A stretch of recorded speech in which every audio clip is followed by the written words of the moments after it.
김구 선생님의 그 일대기를 읽어보면은 세 가지 소원이 있었다고 말씀합니다. 그 세 가지 소원이 뭐냐면은 첫째도 독립이요, 둘째도 독립이고 셋째도 독립이라고 그렇게 말했습니다. 그 독립이라는 것은 바로 하나된 조국을 되찾는 것이 바로 김구 선생님의 소원이었는데, 그렇게 이룩하지 못하시고 결국은 남북이 분단된 현실을 바라보면서 결국은 안도희라는 사람에 의해서 총을 맞고 그렇게 돌아가셨다는 것을 여러분 잘 아실 것입니다. 왜 제가 이 말씀을 드리냐면은 오늘 제목에 있는 것처럼 우리가 꿈꾸는 교회, 우리가 꿈꾸는 가정, 우리가 꿈꾸는 대한민국은 과연 어떤 것일까? 각자 사람들에게 물어보면 다 다를 것입니다. 그러나 중요한 것은 오늘 우리가 읽었던 이 본문 속에서 우리가 한번 생각해 보면 좋겠습니다. 이 본문에서 바로 귀향 공동체입니다. 바벨론으로 끌려갔다가 이제 돌아와 가지고 무너졌던 성전과 무너졌던 성벽을 이제 재건하는 그 공동체의 총독 느헤미야의 활동 상황을 다루고 있는 것이 바로 오늘 우리가 읽었던 느헤미야 8장 이하의 말씀을 하나님께서 우리들에게 주시는 귀한 말씀으로 삼을 필요가 있다고 말씀을 드리겠습니다. 그 까닭은 바로 오늘 읽었던 이 말씀이야말로 오늘의 기독교인들이 꼭 마음판에 새기면서 지향해야 할 신앙생활의 목표를 아주 분명하게 설명해 주고 있는 말씀이 바로 오늘 느헤미야 8장 이하에 있는 말씀입니다. 느헤미야 8장 이하의 말씀에 의하면 총독 느헤미야는 백성들과 함께 예루살렘 성벽을 재건한 후에 대성회를 열었다고 기록합니다. 우리로 말하면 부흥회를 열었다고 이렇게 생각하시면 좋겠습니다. 그때는 바로 7째 달 초하루였습니다. 아마도 느헤미야는 초막절 절기에 맞추어 그동안 성벽 건축에 지친 백성들로 하여금 조용히 자신을 돌아보는 시간을 가지게 하고 싶었을 것입니다. 우리가 농사를 짓든지 큰 일을 하고 난 뒤에 지친 영혼들을 이제 회복시켜주기 위해서 하는 것이 뭡니까? 잔치를 베풀잖아요. 마찬가지로 느헤미야 입장에서도 무너져갔던 성전 성벽을 건축하고 난 뒤에 이 백성들에게 해줄 것이 무엇인가라고 생각했는데 그것은 바로 대성회를 여는 것입니다. 우리로 말하면 부흥회를 열어가지고 그 지친 영혼들을 이제 복돋워 주는 것입니다. 우리가 주일마다 교회에 나와가지고 모여 하나님께 드리는 예배도 바로 느헤미야가 열었던 대성회와 마찬가지라는 말씀입니다. 주일 예배는 엿새 동안 세상에 지친 우리의 몸과 마음을 이끌고 하나님 앞에 나와서 조용하게 자신을 돌아보는 시간이 되는 그런 귀한 시간입니다. 저와 여러분이 하나님과 만나는 귀한 시간, 엿새 동안 어떻게 살았는지는 우리가 모르지만은 주일 예배 이 시간에 나와서 아버지 앞에 예배드리는 이 시간이 바로 복된 시간이고 아름다운 시간이고 나와 하나님과 직접 만나는 복된 시간이라는 사실을 우리는 잊어서는 안 되겠습니다. 그러면 느헤미야가 열었던 집회의 성격은 어떤 것일까? 첫째로 이 집회는 가장 먼저 하나님을 찬양하는 것으로 시작하였다고 말합니다. 뭐 했다고 말씀합니까? 하나님을 찬양하였다라고 말하는 것입니다. 저는 자랑하고 싶어요. 우리 교회 한 가지 자랑할 것이 있는데 뭘 자랑할 것이냐면요, 찬양하는 우리 교회 성도님들이 끝내주게 잘 불러요. 맞죠? 아니에요? 맞죠? 그걸 우리가 점거했는데 언제 그랬냐면요, 지난 목요일 금요일 날 우리 경안로의 목회자 신앙 수련회 할 때 우리 교회 우리 14명의 우리 집사님 권사님들이 오셔가지고 목사님들 앞에서, 아니 하나님 앞에서 찬양 올렸는데 얼마나 뜨거웠는지요. 거의 완전히 부흥회 이상의 놀라운 역사가 일어난 것입니다. 그래서 저는 우리 교회 자랑이라고 말한다면은 찬양 하나는 안동을 떠나서 이 대한민국을 넘어서 온 세계에 널리 퍼지는 그러한 찬양단이 있다는 것을 우리는 감사할 수 있기를 바라겠습니다. 그래서 우리 모두에게 하나님 경악의 박수를 한번 돌리겠습니다. 찬양이 살아있으면요, 정말로 우리가 꿈꾸는 그런 놀라운 교회를 만들어 갈 수 있는 것입니다. 냉랭하게요, 찬양 불러라 해도 박수도 안 치고 뭐 반응도 없고, 너 오늘 찬양 잘하나 못하나 내가 한번 지켜보겠다고 하는 그러한 사람들이 있다면요, 부르는 사람이나 듣는 사람이나 참 힘들 거라고 생각합니다. 그러나 얼마나 기쁘고 즐거운지 모른다는 것입니다.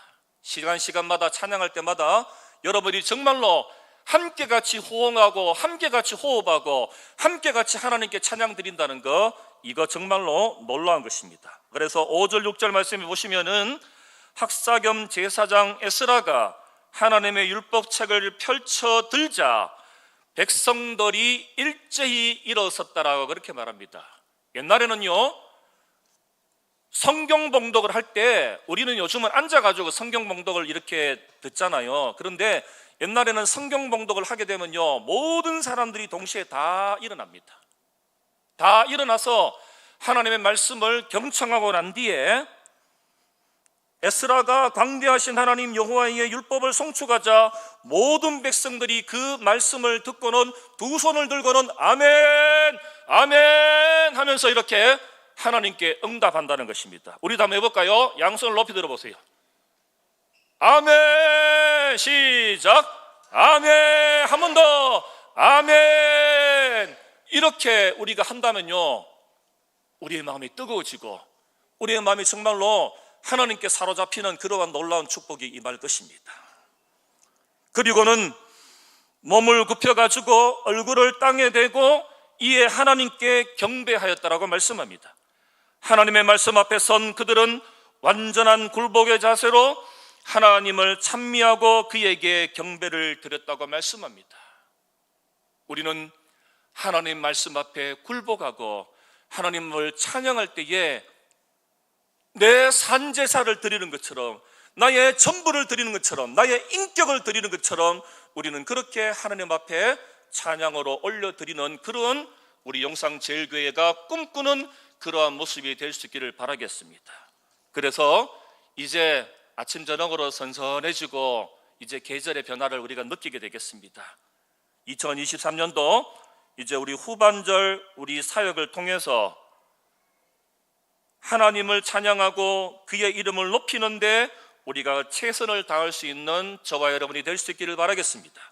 그래서 1년 365일 내내 열심히 뜨거운 가슴으로 그리고 진실된 마음으로 하나님을 높이신 이름을 찬양하는 우리 모두가 될 수 있기를, 그리고 무릎 꿇고 경배하는 마음으로 자신을 온전히 하나님 앞에 굴복시키는 태도로 찬양하도록 우리가 노력한다면은 하나님께서 틀림없이 저와 여러분의 찬양을 기쁘시게 받을 것이라고 생각합니다.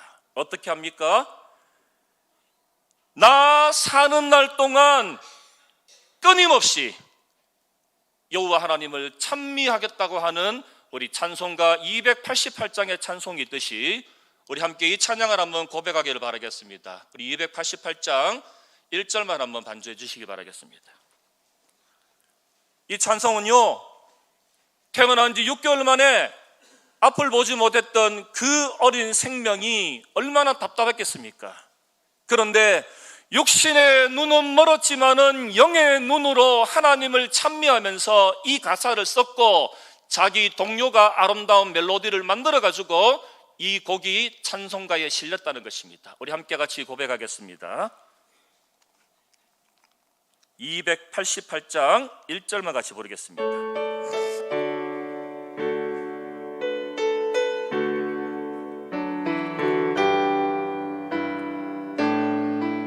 예수를 나의 구주 삼고 예수를 나의 구주 삼고 성령과 피로써 거듭나니 이 세상에서 내 영혼이 하늘의 영광 누리, 이것이 나의 간정이요 이것이 나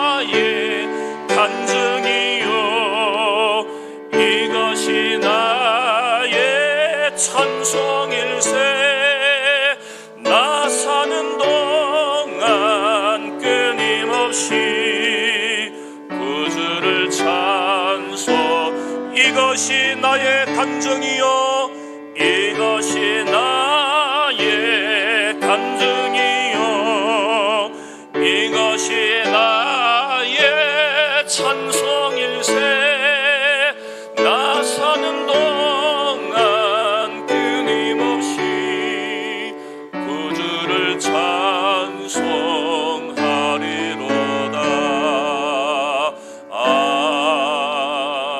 아멘. 여러분, 간증이 따로 없어요. 이것이 바로 우리의 간증이 되기를 바라겠습니다.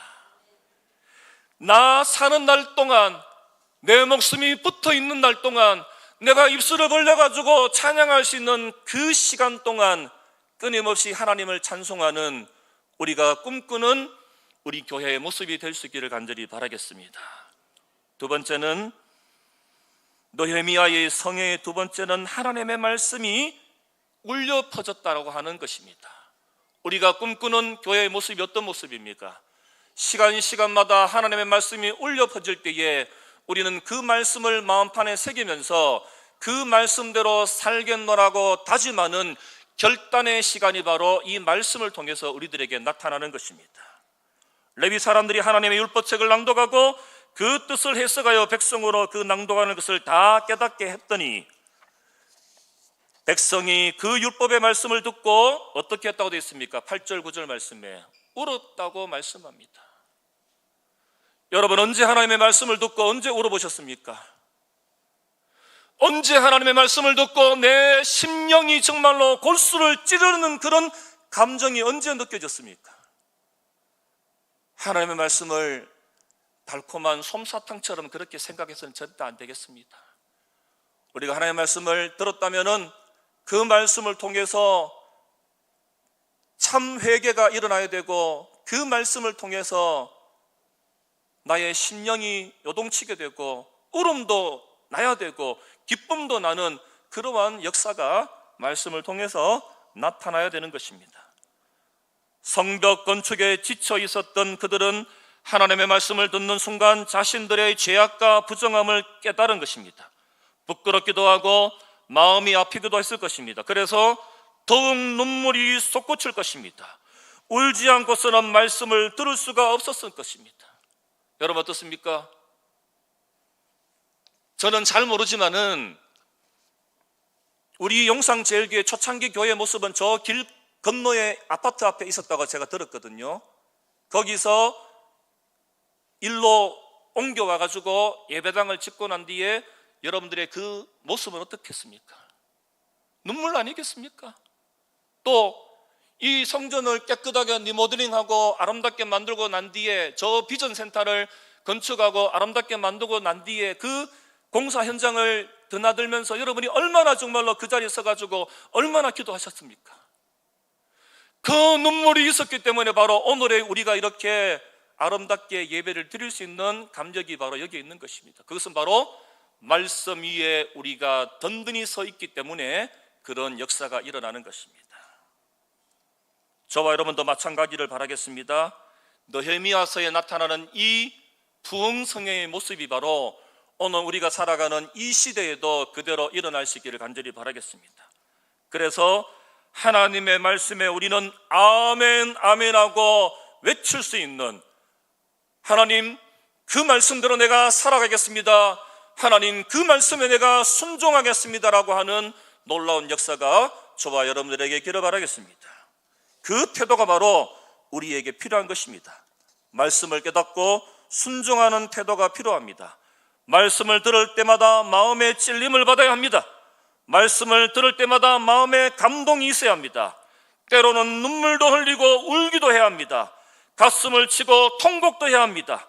하나님 앞에 나 자신이 얼마나 죄악스러운 존재인가를 깨닫는다면 말씀 앞에서는 울지 않을 사람이 아무도 없는 것입니다. 여러분 옆을 한번 보세요. 지금 자리가 어떻습니까? 꽉 차 있습니까? 비어 있습니까? 꽉 차 있어요? 비어 있습니까? 우리 함께 같이 이 자리를 한번 채워보십시다. 제가 요즘 기도하는 제목이 뭐냐면요, 어떻게 하면은 우리 교회에 이 빈자리를 채울 수 있는 것이 무엇일까? 저희 기도 제목입니다. 한 명씩, 이 연말이 가기 전에 한 명씩만 여러분이 전도한다면요, 이 자리가 차고차고 넘치고, 제가 계산을 해봤어요. 3부 예배요 다 채우면 280명, 2부 예배 다 채우면 280명. 그럼 몇 명입니까? 주일 출석. 계산이 어렵습니까? 560명 출석하는 교회가 되기를 바라겠습니다. 놀라운 역사가 일어나기를 바라겠습니다. 우리 할 수 있어요. 많이 하려 하지 마시고 한 명만 함께 같이 우리가 전도해서 이 빈자리를 채운다면, 나 혼자만 말씀을 듣는 것이 아니라 죽어가는 저 주변의 영혼들에게, 이 지역의 영혼들에게 하나님의 말씀을 증거하고 하나님의 말씀을 함께 같이 듣도록 노력한다면 우리 교회도 부흥이 있지만은 이 지역이 놀랍게 변화되는 것입니다. 예수 믿는 마을로 만드는 것입니다. 그래서 우리 용산동을 통해서 안동이 변화되고 이 나라, 이 대한민국 변화된다면은 우리는 바로 축복받는 대한민국에서 살아가는 것입니다. 그러자면은 우리 요 교도소에서 교도관으로 일하시는 우리 장로님, 집사님 계시지요? 직장 잃어도 괜찮습니다. 아멘이십니까? 교도소에서 직장 잃어도 괜찮아요. 하나님이 다른 직장 만들어 주십니다. 교도소에 하얀 깃발이 걸릴 수 있도록 우리가 해야 되는 거 아니겠습니까? 정말이에요. 교도소에 하얀 깃발이 걸린다는 것은 바로 뭐냐면은 여기에는 죄인이 하나도 없습니다라는 표시입니다. 교회에서 우리가 그런 일을 시작한다면요, 그 일이 바로 놀라운 축복으로 만들어지는 것입니다. 마지막 세 번째는 느헤미야가 열었던 집회에서는 기쁨과 즐거움의 잔치가 있었다고 말합니다. 찬양이 울려 펴지고 말씀이 풍성하면은 이제는 뭐 해야 되겠습니까? 우리가 잔치를 베푸는 것입니다. 잔치를 베푸는 것이에요. 코이노니아가 있었다는 얘기입니다. 코이노니아는 문자 그대로 모든 것을 아낌없이 나누는 사귐과 교제를 뜻합니다.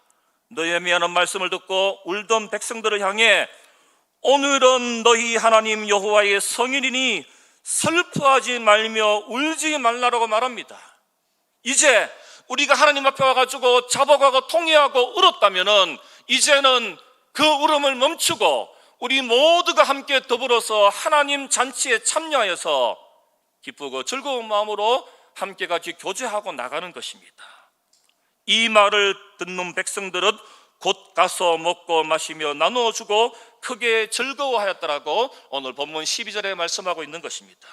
그 까닭은 바로 레위인들이 읽어드렸던 말씀을 밝히 알게 되었고 그 결과 마음속에 기쁨이 울려 퍼졌다라고 말합니다. 진리의 말씀을 듣고 깨달으면 기쁘고 즐거워해야 하는 것입니다. 우리가 하나님의 말씀을 알았다면은 그 하나님의 말씀을 그냥 머리로만 생각하는 것이 아니라 그 말씀을 알았다면은 이제 우리의 행동은 어떤 모습으로 나가냐면은 기쁘고 즐거운 마음으로 살아가는 것입니다. 어떻게요? 이제 이 예배당 밖을 나가서 내가 몸담고 있는 가정이나 직장이나 학교나 이웃 공동체를 향해서 예수 믿는 사람은 저렇게 기쁘고 즐거운 마음으로 살아가는 거라고 하는 이 모습을 우리가 보여주는 것입니다. 느헤미야의 집회에 모인 백성들이 그러하였다는 것입니다. 그들은 말씀을 통해 얻은 기쁨을 혼자 가지지 않았습니다. 그것을 모든 이웃들과 더불어 나누었다는 것입니다. 함께 즐거워하고 함께 기뻐하는 것입니다. 저와 여러분도 마찬가지입니다. 기뻐할 때는 기뻐하고 슬퍼할 때는 함께 슬퍼해 줄 수 있는 그러한 형제 자매의 모습으로 나아가야 하는 것입니다. 말씀을 듣고 나면 반드시 그 기쁨을 이웃과 함께 나누어야 합니다. 뜨거운 마음으로 서로를 사랑해야 합니다. 남을 섬기려는 열심에 서로 사로잡혀야 합니다. 이웃과의 사이에 있는 두꺼운 불신과 어두움의 벽들을 깨뜨려야 합니다. 자신의 얼굴에 덮여있는 위선의 가면을 벗어버리고 벌거벗은 마음으로 서로를 마주할 필요가 있을 것입니다. 그렇게 할 때에 우리 영상제일교회가 꿈꾸는 모습이 나타나게 되는 것입니다. 우리 교회가 꿈꾸는 모습이 어떤 모습입니까? 찬양이 울려 퍼지고 말씀을 들을 때 아멘으로 화답하고 이 지역을 섬기면서 더불어 함께 가지 잔치를 베푸는 우리는 예배 드릴 때마다 날마다 잔치한다라고 하는 그 마음을 많은 사람들에게 알려서 우리 아까 다짐한 것처럼 한 명씩 전도해서 이 빈자리를 채우면요, 하나님이 우리 교회에 더 놀라운 축복을 만들어 주실 것입니다. 찬양과 말씀과 잔치가 아우르는 그러한 예배, 여러분 기대하십시오. 예배 올 때 이런 모습을 상상하고 오신다면요, 시간마다 드리는 예배가 정말로 놀라운 축복이 일어나는 것입니다. 거기에서 바로 기적이 일어나는 것이고, 거기에서 정말로 아픈 병자들이 고침을 받는 것이고, 문제가 해결되는 것이고, 놀라운 축복이 일어나는 것입니다. 꿈꾸십시오. 교회의 부흥의 역사를 함께 같이 현장에서 목도하는 그 꿈을 함께 같이 꾸면서 우리 어린 생명들에게도 살아있는 산 정언의 역사를 여러분들이 함께 같이 해 주시기를 간절히 바라겠습니다. 우리 말씀 생각하시면서 우리가 꿈꿔야 할 교회의 모습, 찬양이 울려 퍼지고 말씀이 울려 퍼지고 잔치가 베풀어지는 이러한 교회의 모습을 우리가 할 수 있도록, 그리고 한 영혼을 주님 앞으로 인도하는 그 일에 우리 온 성도들이 함께 같이 동참할 수 있도록 이 제목 놓고 주님 이름 부르면서 함께 같이 기도하겠습니다.